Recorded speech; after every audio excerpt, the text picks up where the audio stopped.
Hello and welcome to Oakville Matters. Thanks to your TV, this is our chance to talk about what matters most to Oakville. And today, what matters most to Oakville surely is our budget and your taxes. And here to discuss that with us is the chair of our town budget committee, town and regional councillor Tom Adams, and Catherine Hewitson and John Vanderheiden from our town's finance department. Tom, why don't you start off by telling people where we're at? What were the numbers we left on the table the last time the budget committee met? Well, good morning, and thank you so much for having us join you today. We're, I'd say, 3/4 of the way through our budget process, and where we left off was the committee asking for staff to come back with an overall property tax increase of 1.6%. So that's our current target that we're working towards, and I think we're in a good position to be able to have that kind of a conversation. And when we talk about overall increase, we're of course talking about the town of Oakville plus the region of Halton plus the education component of our property taxes. Right, and what was the number at the presentation before I asked the committee to consider lowering the target to 1.6? We were looking at a presented number of 1.77%. Overall. There were a number of additional items that had been sent to the budget committee to consider for things like traffic calming and provision of some other services. And so there's a little bit of up movement in terms of the service provisions that we're considering. And we have a number of pieces of new information around the growth of the town that I think will be helpful to us when we're considering the end result. So Catherine and John, you've worked on these budgets for more than one or two times. How would you assess this year's budget work? Has it been harder, easier? What's your personal experience like? Maybe I'll start if that's okay, and thanks for having us. This year's budget process has certainly been unique as we consider the impacts of COVID, but many of the town's operations have continued as they have in the past, so our conversations with departments have been pretty consistent from the ones we've had in prior years. Right. Catherine? From long-term planning and forecasting, it's always a challenge to balance the needs for our infrastructure renewal, what we need to service growth with the amount of funding that we have in place. So it's always top of mind. Yeah. So last year, the final number was 1.63. Right now, we're beavering away to get to 1.6. I actually believe that we can get a touch lower than that, and we'll see when the budget committee work resumes next week. Tom, I think the viewers would be most interested to know what they're, I mean, now that we've covered what it might cost them, what are they going to get for it? And I would say the biggest thing is we're doubling the capital budget, and maybe that would be the first thing to talk about, since it may be a little illogical or unexpected for people that you could double your capital budget and actually get a smaller tax increase, albeit a little bit smaller. That's true. It can feel unusual to see one part of your budget doubling, and meanwhile you're actually not changing the overall impact of property taxes that much. And that's because we, like most organizations, you have both an operating budget on one side and you have a capital budget on the other, and the two they link together, but they're two separate things. The capital budget deals with those projects that are going to be long-lived assets for the community, things like roads, things like community centers. And in fact, those two things are the real driving force between our much substantially higher capital budget this year. We've got in our budget funding to put towards the new North Park Community Center up at the Naigawa Dundas corner, and that's perhaps the most exciting thing that will drive a lot of conversation throughout the community as we get that new community center set up, so that we really have recreation centers more equally distributed across our community. And I know that's something that for residents in North Oakville who are moving in, they're really looking forward to having those services provided to them. We also have some very, very substantial new road projects going forward that will help support the transportation system. And really the big news around these projects is they're not going to directly drive your property taxes because they're being funded from development charges, which are paid for by the new development that's happening across town. So every time a new house goes in, there's a development charge that's paid to the municipality, and that helps fund these new major capital projects that support that growth. So that's really what's going on. We had a couple of slides that we sent over to you to show some of these things. And I think some of the viewers might be interested in seeing not only some of this capital project forecast work, but also some of the history on our overall property tax increases over the last, say, 20 years to really understand where we've come from and where we've been going towards. And I think that's been a really good news story for our community in terms of our management of our overall property tax increases and the way that our council works together with the regional council to make sure that our property tax increases in any given year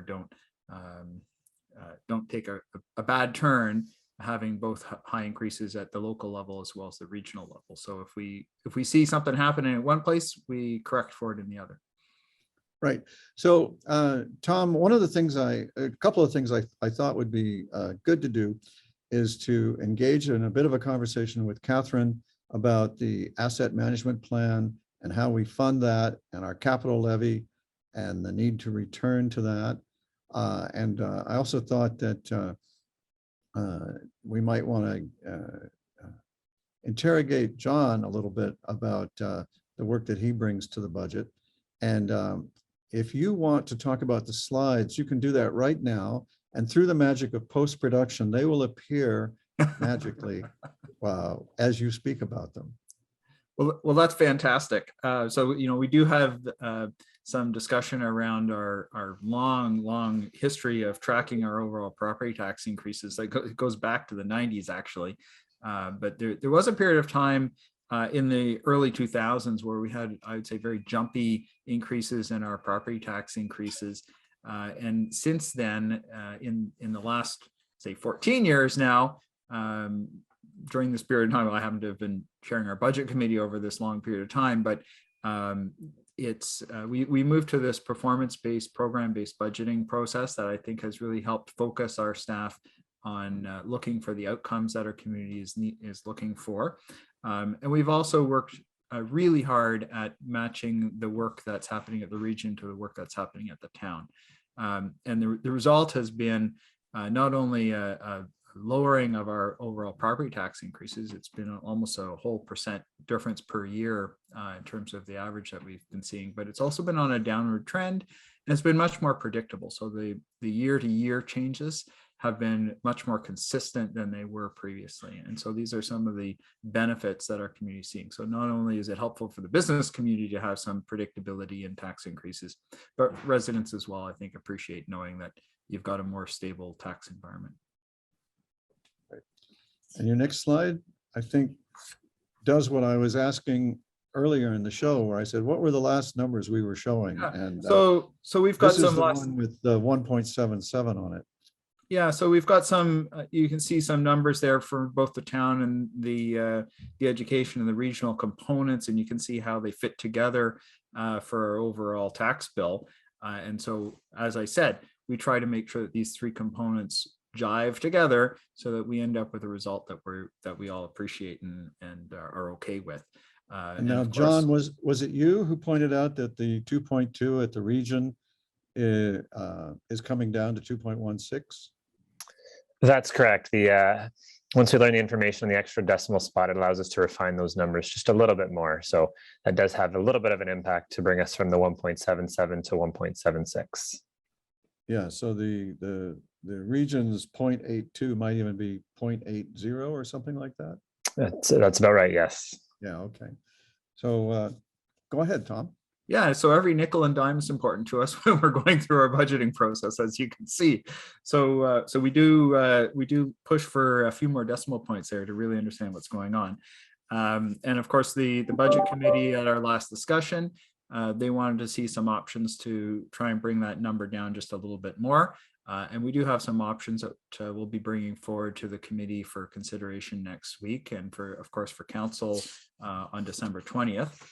But I think this slide shows how much we need to squeeze the town piece in order to get to that target of 1.6. Yeah, so the squeeze is it's a little bit, but it's not insurmountable. I think it's something that can be managed. I think it needs to be done carefully so that the impact in future years is manageable. And so we have for many years now done multi-year budgeting and multi-year forecasting so that we understand not only the current year's impact, but we look at what's happening in the next 2 to 3 years as well. And council has very, very consistently given staff multi-year directions to bring overall property tax increases in line with inflation. And staff have been very good at responding to that request. So John now and Catherine before, both of them have been involved in this work to ensure that our long-term forecasts have been in line with inflation. So, and maybe Catherine and John, maybe you can speak to the kind of work that you've been doing behind the scenes to make sure that the program budgets and the capital budgets that we're bringing forward have a view for their impacts in the future years, particularly on those capital items.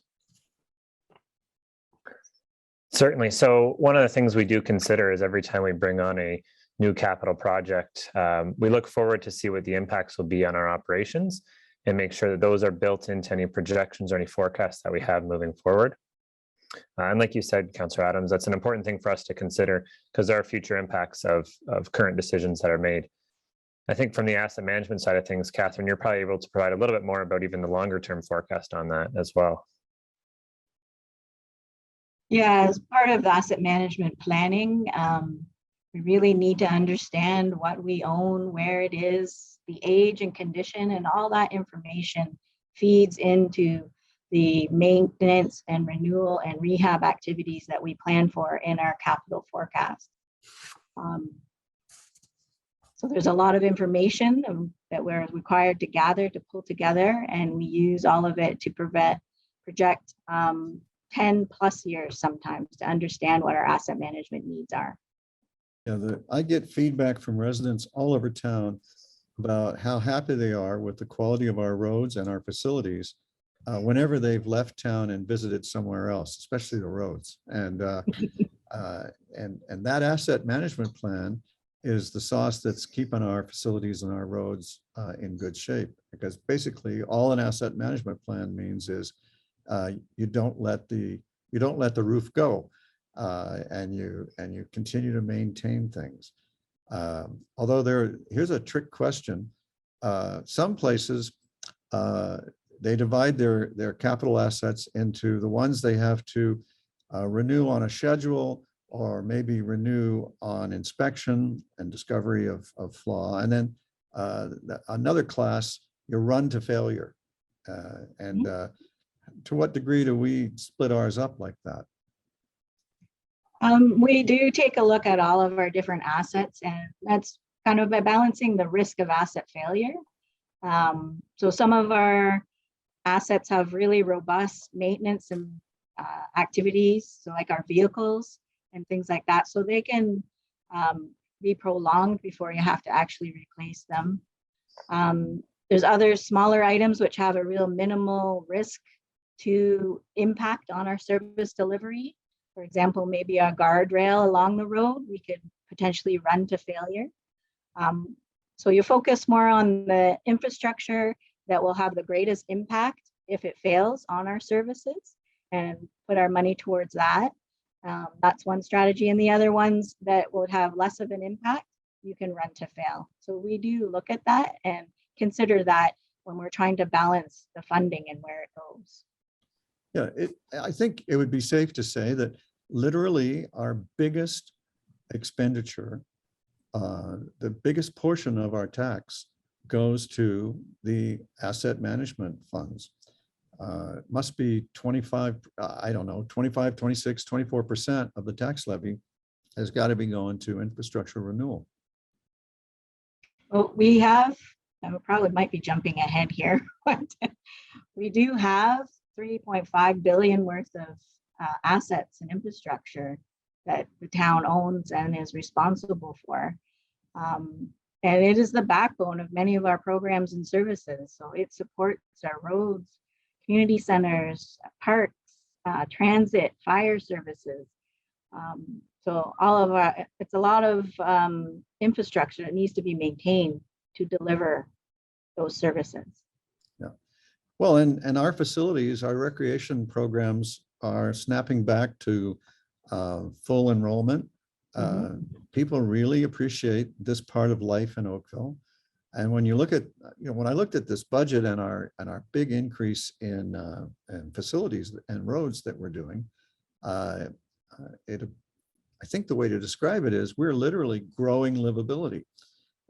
When you look at, we've got a chart that shows our capital forecast by program, and that kind of underlies the point we're making here, which is the infrastructure renewal is getting and new infrastructure is getting the lion's share of the money. But if you look at the 10-year forecast for capital, you'll see that there's a significant amount of capital spending ahead of us, and that's when it really hits you that we're growing livability as we add all these things in our 10-year capital forecast. And Rob, I might say that not only we're growing it, but we're maintaining it. So the discussion around the asset management that Catherine has been going through is really, really important. And you hit on the roads piece. And I'd say that our next hill to climb is going to be on our stormwater management systems, which much of that is actually underground and not seen by the average person. So the roads are very, very visible. And I would say that years ago, council recognized the need to renew our road systems. So doing that refurbishment work. And I'd say over the last few years, we've finally gotten to a point where we're in a pretty good shape on most of our roads, and we have to keep up with it, but we caught up. And I'd say that we now have another set of work that we need to do around the stormwater systems. And other communities have gone through this as well, and they're still going through it. Some communities have issued very significant amounts of debt, which we have not done for our renewal work, but it is a technique that some other municipalities have had to do. They've also introduced things like stormwater fees on properties as a surcharge to respond to the financing needs of that part of their programs. And so that's I'd say a discussion for the future in terms of how our community is going to continue to deal with that sort of thing. Well, you're too modest. You are, in my mind, Mr. Smooth Roads. You're the one who talked us all into that. And, take a bow, because it's certainly popular. Now, there's a chart that we have here that I'd like to turn to now. That's the condition of the assets. And it's going to take a heap of explaining because some of the type on it's too small for anybody to read, but the colors will read. And Catherine, maybe you can decode it for us. Oh my goodness. So managing the condition of our assets is a really important piece of maintaining the infrastructure, of course. Understanding what condition it is critical. To understand the timing of when you need to do things and where you need to do them. So that chart just shows right now that overall, the condition of our assets is maintained in a good or fair condition. And you alluded to it a little bit. Some of the areas that are in a poor condition really have robust maintenance activities, or they are areas where you can afford to risk the asset failure because they'll have a lower impact to the service being side railed. So we've broken it down into a number of different categories so that you can see based on the different assets, the condition of those assets. And it's something we continue to invest our money in and maintaining those conditions at that high level of quality. Yeah, like if we look at this column chart, the first column on the left is the roads, and you see the gray is the poor part, and it's very small. It's even smaller if you look at parks, where the gray is very hard to even see on this chart. And then you want to talk to the other 5 columns on this, if you have it. I don't have it open right at the moment. All right. Well, Well, Sorry so about that. I'll speak to it really briefly, and Catherine can jump in with the details then. But the other components that we've got in our asset list are things like the licensed fleet, our facilities and our equipment, the environmental network, which is code for stormwater systems, really, communications and technology. So those are some of the back end things that people really don't see. And they have a variety of levels of asset quality or condition in terms of whether they're considered in good, fair, or poor condition. And as Catherine alluded to, that has a lot to do with the type of assets they are and whether it's okay to let those assets live their entire full life right down to the very, very end. well, that's or right. whether On they- facilities and equipment is the only one with a significant amount of gray. And so based on what Catherine said, I'm going to ask, that means that's where we're doing a lot of our maintenance. Is that right? Doing a lot of our maintenance, and some of it includes some of our equipment, like in the recreation facilities, the fitness equipment and things like that, that you can afford to rent to fail because it's easier to just go out and acquire another one. So it represents a big portion of that type of equipment that's used across various programs. Well, Councillor Adams, you're a big user of our fitness facilities. I've heard in the past. Are you satisfied with the quality of the equipment that you're using there? Well, as a user, you can always complain that it could be better, but in general, it's all pretty good. And best of all, through COVID coming to where we are in the COVID pandemic, things are starting to return to use, which not only our own town facilities and our own run programs, but our user groups are now returning to our facilities. And that's been very helpful from a financial perspective. So, the fees that the town obtains from renting out all of our space, they're starting to come back, and that's been very helpful to us. We haven't seen that yet on our transit fully. And so I'd say that might be the last area that we're likely to see long-term impacts from COVID is the slower return to use of our transit systems. And so not only in Oakville, but all of our municipal partners around us are seeing difficulties with transit fares. So the lower numbers of riders translates into lower fares, and that turns into damage to our budgeting process, I'll say. And so we're hopeful that we'll continue to have some support from our senior levels of government on the transit file. Yeah, this is a good point to do a shout out and a thank you to the province of Ontario for their Safe Restart money for COVID in 2020 and 2021.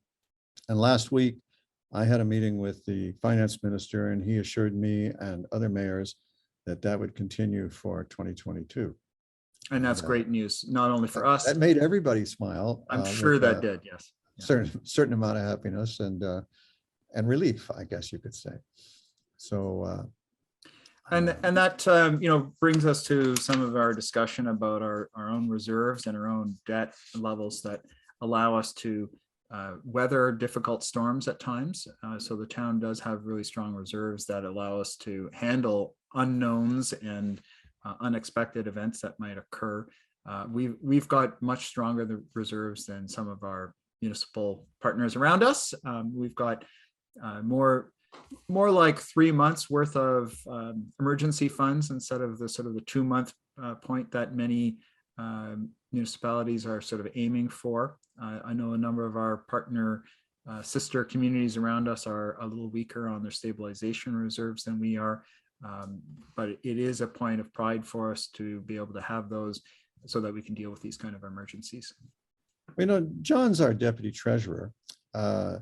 Maybe I can assume that you're familiar with the Municipal Finance Officers Association, therefore. And we have said over the years, every year, as I recall, that the MFOA recommends, I think, 17% of own source revenues for your tax stabilization fund. And that, of course, is not the only reserve that we run. I mean, for example, we run a legal reserve because, we don't like to just lay down and be a doormat for people who want to push the town around, and we fight back, and you need a legal reserve if you're going to do that. But Jonathan, what is the MFOA guideline. Is it 17% of own source? You are correct. It is 17%. And like Councillor Adams said, that's tied to your own source revenues. And we are certainly well within that on our own reserves. We are in a good spot on that front. And it's certainly something to be thankful for and to make sure we continue to use them well. Well, it's not a secret, is it? How much would 17% be in dollars? Oh, now you're putting me on the spot.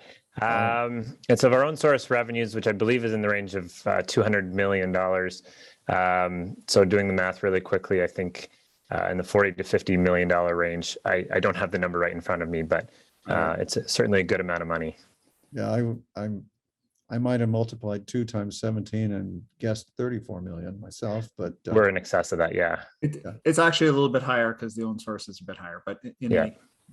yeah. So yeah, I've heard our reserves are substantially higher than these numbers. So and I'm good with that. That being said, they're to be used judiciously and with Yes. care so as not to run them down.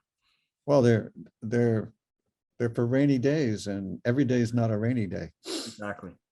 So, Tom, you started to mention debt. We got a minute left, and I'm very proud of our debt story. Yep. One of you, and the lights went out.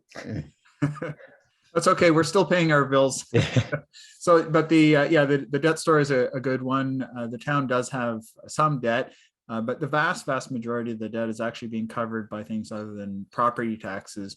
We have debt that's covered by everything from the soccer club paying us fees for the Pine Glen building to funding, a big chunk of funding coming from the Oakville Enterprises or Oakville Hydro to help us fund the debt that we issued in support of the Oakville Hospital. And so the remaining part that's related to debt associated with property taxes is very, very small. And it allows us the flexibility to issue debt when it's useful or when it's needed to flatten our curve in terms of our property tax increases or our need to manage large capital projects. And Good so, answer, and it left us with 10 seconds. Quick, Tom, when's the next meeting of the Budget Committee? we've got a meeting next week on the 14th to give some recommendations to council, and council will be considering that on the 20th. So if anybody has any comments, we look forward to it.